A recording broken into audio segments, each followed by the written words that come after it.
Souvent, l'adoption est une histoire d'amour partagé, mais quelquefois, l'adoption ne peut pas faire oublier l'abandon, malgré tout l'amour des parents. Judith Norman s'est fait un jour traiter de mauvaise mère par sa fille adoptive, qui depuis l'âge de 14 ans, la frappe et lui reproche de ne pas être sa vraie maman. Les traumatismes invisibles de Mina, abandonnée en Éthiopie à l'âge de 4 mois et arrivée en France à 12 mois, n'ont pu être cicatrisés, malgré l'amour d'une maman, devenue mauvaise mère malgré elle. On dit le parcours du combattant des parents adoptifs, mais moi je dirais que le parcours du combattant commence le jour de l'arrivée de l'enfant. Et donc elle est arrivée d'Éthiopie. Bon, c'était un tout petit bébé de 5 kilos à 13 mois, donc elle était vraiment... Elle avait passé... Sa mère l'avait abandonnée quand elle avait 4 mois, donc elle a passé plusieurs mois, jusqu'à ses 13 mois, dans un lit d'orphelinat, si bien quand elle est arrivée, elle avait la tête toute déformée, elle avait de la gale partout. Quand on a reçu la première photo, là, c'était difficile. Alors, elle avait des yeux magnifiques qui étaient accrocheurs et bon, ben, on dit c'est la nôtre et puis... Tout de suite. Tout de suite, oui, oui, oui, oui. Et ça a été 5 années de bonheur.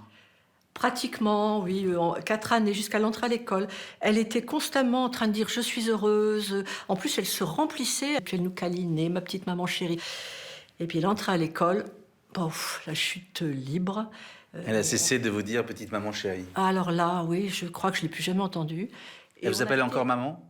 Elle m'appelle encore maman, mais oula, c'est très, très, très rare. Hein. Et... Donc l'arrivée à l'école, c'est surtout la découverte qu'elle est noire dans un monde de blanc. Parce qu'elle était la seule noire de l'école. Et c'est vrai que, eh bien, tous les gamins de l'école n'arrêtaient pas de la traiter de noiraude. Donc elle découvre qu'elle est noire, elle découvre que sa maman n'est pas sa vraie maman. Découvrez la revue criminelle de Max Keiss. Amateur de true crime, cette revue est faite pour vous. Max Keiss vous plonge dans les affaires criminelles les plus marquantes avec des analyses poussées, des détails inédits et une narration captivante.